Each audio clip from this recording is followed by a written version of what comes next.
नमस्कार प्यारे बच्चों, सभी अच्छे हैं ना। बेटा, कल हमने पार्ट नंबर 1 शुरू किया था आपकी हिंदी व्याकरण बुक का। भाषा की भाषा किसे कहते हैं? जब हम अपने भावों को, विचारों को दूसरों को समझाते हैं या फिर दूसरों के भावों और विचारों को स्वयं समझते हैं तो यही भाषा कहलाता है। और क्या पढ़ा था हमने कल इसमें कि मातृभाषा क्या होती है?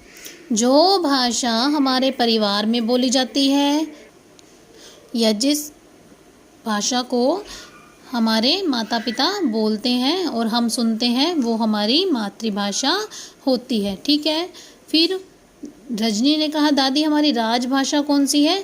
तो हमारी राजभाषा है बेटा हिंदी। ठीक है, हिंदी हमारी राजभाषा है क्योंकि सभी राजकीय कार्यों के लिए राजभाषा कौन सी प्रयोग की जाती है? हिंदी। ठीक है बेटा।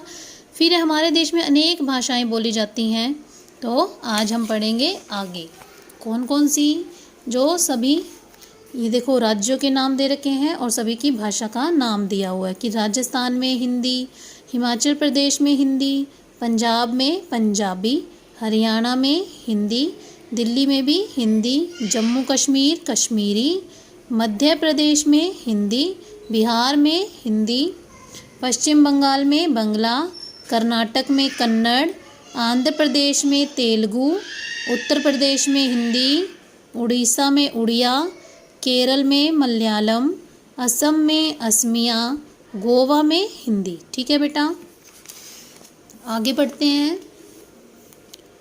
भाषा के द्वारा हम अपने विचार दूसरों को तथा दूसरों के विचार स्वयं जानते और समझते हैं। अतः हम कह सकते हैं कि भावों और विचारों की अभिव्यक्ति के लिए रूढ़ अर्थों में संकेतों की व्यवस्था ही भाषा है।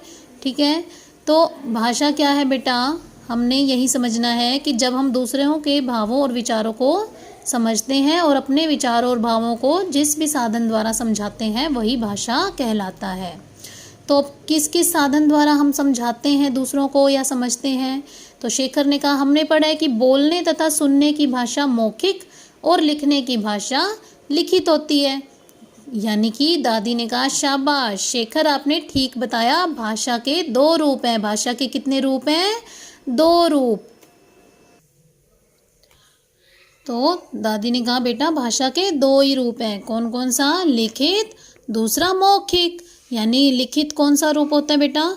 जब हम किसी बात को लिखकर समझाते हैं या समझते हैं। मौखिक होता है जब हम किसी बात को बोलकर या सुनकर समझते हैं या समझाते हैं। ठीक है। एक तीसरा रूप है जिसे हम संकेत कहते हैं। तो सभी बच्चे एक साथ कहते हैं कि हम समझे नहीं दादी। दादी ने कहा आपने रेलगाड़ी में गार्ड को हरी झंडी या हरी बत्ती दिखाते हुए देखा होगा। इसे हम सांकेतिक भाषा कहते हैं। यानी कि कोई संकेत करके अगर हमें कोई बात समझा रहा है तो हम उसे कहते हैं सांकेतिक भाषा। ठीक है, लेकिन मुख्य रूप से 2 ही रूप हैं भाषा के, लिखित, दूसरा मौखिक। ठीक है, क्योंकि सांकेतिक रूप को भी मान्यता नहीं मिली है। कई बार संकेत बेटा गलत हो जाते हैं, इसके कारण इसको मान्यता नहीं मिली है। लेकिन संकेतों को भी हम भाषा का रूप ही मानते हैं। मौखिक भाषा मोबाइल द्वारा, दूरदर्शन द्वारा, कंप्यूटर द्वारा।